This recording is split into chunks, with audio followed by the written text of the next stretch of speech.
we're back and we're moving into our first conversation for this morning, where we're focusing on the Caribbean region and a new publication that has come out from the Caribbean Court of Justice Academy of Law. And the book is called Pioneering Caribbean Women Jurists. We're joined at this time by Judge and Chair of the CCJ Academy for Law and the co-editor of the publication, the Honorable Mr. Justice Winston Anderson. Good morning. Good morning, Malini. Good morning, Paul. It's good to be with you. Good morning. All right, lovely to have you as well. We know you have a very busy schedule, but this is such a important milestone that has been documented, and we'd love to hear more about the stories that have been compiled. But before we do, let's step back and talk about the CCJ Academy of Law and the objectives that they have. Yes, well, the CCJ Academy for Law is the educational arm of the Caribbean Court of Justice. Yes. And by this we mean that while the court has the responsibility for developing the law through the judicial process, through making decisions, making orders, and so on, the Academy has a responsibility for developing the law through non-judicial means, that is to say, educational outreach activities. So we have conferences, we have seminars, workshops, we have all kinds of engagements in which we try to get members of the legal profession together to consider important areas of the law, consider improvements in the law, and consider how we can best work together to make living in the Caribbean, a better experience. So that is really the function of the Academy, and I'm very, very happy to lead it. I think that's so important. How often do you guys hold these meetings, these seminars, and these think groups? As often as possible.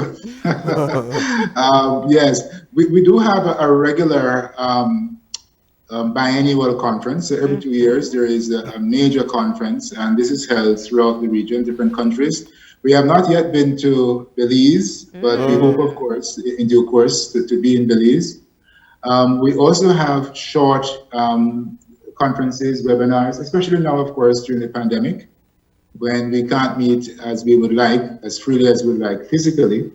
We have a number of webinars that we put on. So you mentioned the busyness of my schedule. Yesterday, I was heavily involved with a webinar on WIPO, intellectual property rights in the region, geographical indications and trademarks and so on. We collaborate with the World Health Organization in relation to the pandemic and how we can make sure that our citizens are protected as best we can from the scourge of non-communicable diseases. So there's just a whole range of international organizations, regional organizations that we collaborate with a view to making sure that the law protects us as best it can. Yeah. So the project, we see that the main focus of the project, Pioneering Caribbean Women Jurists, is focused on women. Why focus on women for this year's project? Yes, well, I'm sure you'd agree, Paul, and I'm pretty sure that Melanie would agree as well, that women play a very important role in our society. And that role is very largely unsung, unrecognized, so that women have been the backbone of our Caribbean societies for a very, very long time. Many times, the women provide not just, material support, but they are also very often people of faith. And they have held our families together through thick and thin, through trials and tribulations, so to speak. Now, we are not competent to go into all of those areas, but what we are competent to do at the Academy is to look at the contribution that women have made to the legal infrastructure of our region. And we thought it was therefore fitting that on this occasion, we would look at the tremendous contribution that women have made to various aspects of our legal arrangements. So we look, for example, at the contributions that they have made as head of state, as head of government, as judges, as teachers, legal activists, as diplomats. And we were just amazed to realize that the contribution is really nothing short of spectacular. Yeah. Yeah. So 34 women were identified, but let's put this into perspective. As a Caribbean brothers and sisters, we know that the evolving role of women in our culture has been one that many have witnessed within their lifetime. Even within the court systems, there have been changes to be able to ensure equality within the courts, from not telling women what to wear. And these are very critical areas of development that shows progress. Tell me about it from your point of view, with your experience in the legal system. Yes, no, you're absolutely right. I think the evolution of women's rights and rights of other minorities as well, where women are not really a minority, but the right of minorities has been something that has been very, very clear and strong over the years. In relation to the law and the legal profession, women were for a long time excluded. I think it was in 1919 or thereabouts that women were allowed even to become lawyers. So the very first lawyer in the Caribbean, a woman in Guyana, became a lawyer in 1929, I think it was. So but before that, it was completely dominated by men, and women couldn't get into the profession. Since then, there has been a very steep elevation of the presence and the visibility and the status of women in the legal profession. So now, if you look around our jurisdictions, you'll be pleased to hear that in many cases, the women are in fact leading in many aspects of our legal life. So that in the judiciary, for example, to take the case of Guyana once more, the women who head the judiciary, both as Chief Justice and as Chancellor, are in fact very strong women in their own rights.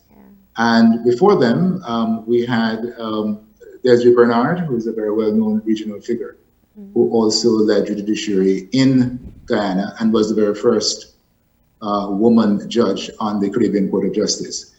But we have women who have led and are leading in almost every jurisdiction that you can mention in the region, and of course in Belize, Yes. the Chief Justice, of course, is Judge Arana. So we have women now in every conceivable position in the legal system, and I think we're all the better for it. Yeah.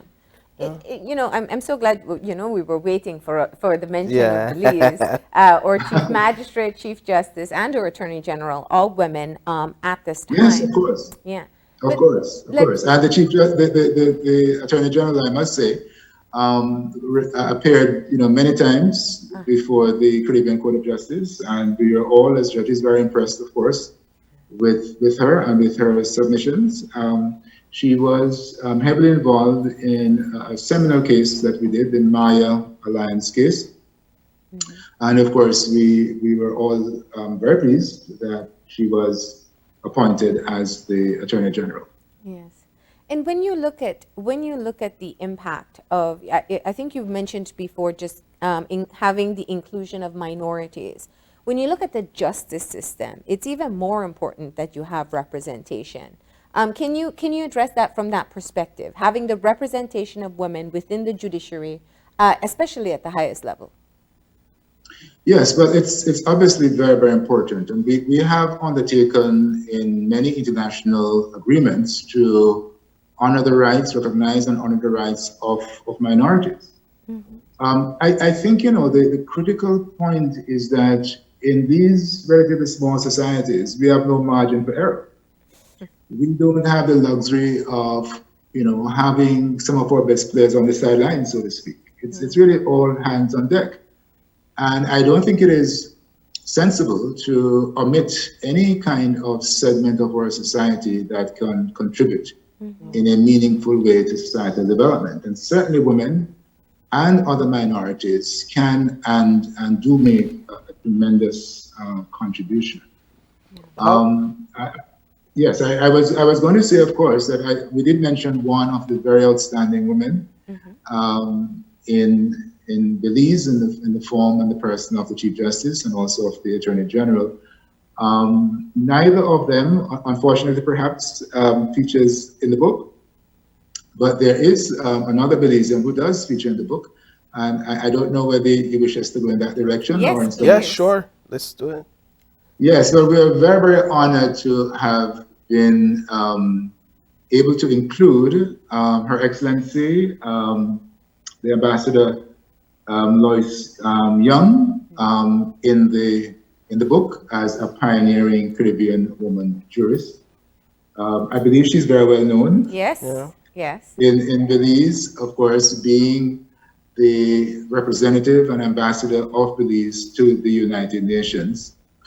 But the book is a compilation of the biographies of all 34 women that we have honored. And her biography, Her Excellency's biography, was written by her brother, I think her younger brother, Harold, Dr. Wow. Harold Young. And he wrote a beautiful essay about his big sister, shall we say, and tells a story of, of their early life in Belize City. I think they went with their father to Sierra Leone for a while when he was in broadcasting. Returned, she went to high school, of course, in Belize City. I think it was Wesley College and St. John's College. And then in 1960s, late 1960s, she won the Belize Open Scholarship. She was the first woman to win the scholarship, the essay recalls, and she then was free to go to any university based on the scholarship in the world that she wished. She was thinking of teaching, but her father apparently suggested and insisted on the law. So she went to London University, studied law, and of course returned to Belize. She had a spectacular career in the law, practicing initially in the public sector, in the public bar, but then over 30 years in the private bar, made a remarkable contribution there. Entered politics for a little while, I gather, but did not suit her, and she did not suit the politics either, apparently. So she then went off, appointed, of course, the ambassador representative Belize to the United Nations, where she made an outstanding contribution. And we're very, very proud of her, and we're proud to claim her as one of our pioneering women jurists. What is the hope that you have for readers when they read this book? What is it, the takeaway that you want them to have? One word, Paul: inspiration. We want them to be inspired. And I was observing the opening of your show, and I really enjoyed it. In this day and age in which we live, we are surrounded by so many challenges, negative forces, and so on. We need positive influences, I think, in our lives. And we are hopeful, and by we mean all of the persons who collaborated on this project. And I include here particularly my co-editor, Madam Justice Maureen Rajnath Lee of the CCJ, and of course the president, of course, of the court, Honorable Justice Adrian Saunders. We're really hoping that this book will be read by a wide audience, young girls, of course, but also young men, and that they will see the stories of these women and the challenges that they faced, and the fact that they overcame these challenges to make a lasting contribution, so that they themselves could also be similarly motivated, similarly challenged to make their own indelible contribution to the Caribbean.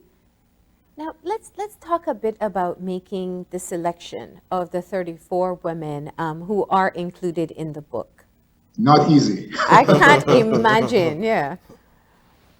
Because we Justice Rajnath Lee and I formed an advisory committee and also a selection committee. The selection committee consisted of 12 persons, eminent persons from around the region, drawn from various disciplines. Law, of course, but also history, politics, gender, economics, and so on. And we elicited nominations from around the region. So that we had, I think, 83, certainly over 80 nominations. And the job of the selection committee was to whittle down the over 80 nominations to a number, a relatively small number. We were thinking of about 12 or 15. So we began that process, made over several months last year. But when we got to 34, Melanie, we could not go any further because it was so difficult, first of all, to get to 34. We had to leave out so many others. Virtually 50 had to be left out.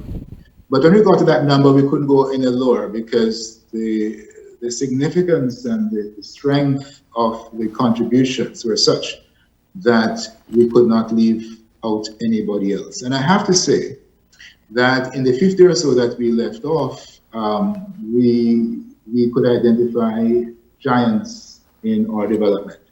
And it seems to me that we really will have to find an opportunity to honor the contribution of these other women who unfortunately did not make the final cut. Yeah. And it's talking about pioneering, and it's within the legal system. You're talking about policies. You're talking about movers and shakers in this region. Let's talk about some of the stories that you can recall and share with us. Yes, well, they are very, very varied, and as I said, we have stories about persons who have made it to the pinnacle of our legal system. So we have a head of state, for example, in the person of Her Excellency Paula May Weeks of Trinidad and Tobago. She's a sitting head of state. And of course, she came from a background steeped primarily in the judiciary. She was a judge, also a justice of appeal. And she went from there on to the presidency. We have also another head of state in the person of Dame Sandra Mason of Barbados, who is now the Governor General of Barbados, but who is soon to be the President of the Republic of Barbados. That decision having been taken to move Barbados into the Republican status. We have heads of government. Mia Motley comes to mind. Mia Motley, of course, the extraordinary and dynamic leader of the government of Barbados. We honor people who have passed as well. So we honor Eugenia Charles, who may be familiar again to some members of your audience. Eugenia Charles served for 15 years as the Prime Minister of Dominica. We have honorees in the area of persons who have occupied high national office. Persons like Billy Miller out of Barbados. Judges, I've mentioned a few already. Desiree Bernard of Guyana. Zayla McCullough of Jamaica. Dame Janice Pereira of the OECS. We have persons that we honor in relation to their contribution to international organizations. And that is where, of course, Her Excellency Lois Young was honored. We also have Ambassador Manorma Suknandan from Suriname. Teachers of the law, people like Norma Ford out of Barbados. Professor Rosemary Bell Antoine out of Trinidad and Tobago. And the list goes on and on and on. So it's a very varied collection of women, and I think varying that reading the book contributions absolutely would be rewarding. Yes. So let me ask you. Very often, we see people where they are today, and we don't always get the privilege of learning their story or the journey that it took to get there. And so as you put together these biographies and you're doing the editing of, you looked at over 80, but you finalized the book with 34. Is there a commonality that you identified in these women? That's a great question. And it is difficult because the women are as varied as you could imagine. Some came from privileged backgrounds, but many came from very, very humble backgrounds. Some had to struggle tremendously. So Their life stories are very, very varied. I think that the common thread that runs throughout the book is a determination that they all had to make the best they could of the talents that God had given them. And they did this with a singularity of purpose. So they may not have conceptualized it, not all of them, in this way, but I do believe that the common thread was a desire, an attempt, a resolution to make a contribution to their society. They may have thought of it in different ways, but I do think that that is the common theme running throughout. That we have to make do with the resources that we have and make the best contribution that we can to our families, to our community, and to our society. And would you say from the biographies that you in the book that these women were determined to be pioneers or simply became pioneers because of their determination? Another great question. No, I don't think, well, in some cases, there may have been the thought that, look, I am the first or among the first to be doing this. But I think in the vast majority of the cases, it wasn't really a thought articulated in that way. I think, as I said, it was simply a matter of, I have to be the best that I can be. I have to make the greatest use of the talents that I have. And sometimes, of course, the push, if you will, sometimes came from behind. To some extent, I think some of the push for Her Excellency here in Belize came from her family, her father in particular, who sort of championed the cause of the law. But in every case, I think the driving force wasn't so much to be identified as a pioneer. That came as a byproduct of what they did. I think that the driving push was to excel to the greatest extent that they could. Now, as we look at the contributions of women, how do you see their involvement progressing in these leadership positions over the next decade or so? Well, Paul, if we're not very careful, you and I will not have any positions of leadership over the next 50 years or so. But seriously, I think already women are occupying every conceivable position that you can think of. And I think that will continue to be the case. If you look at the output of the universities that we have in the region, you will see that women are the dominant graduates in almost every faculty. So in the faculty of law, we're talking about upwards of 70% of the graduates being women. Now, the force of those numbers may take a while to percolate up to the top positions.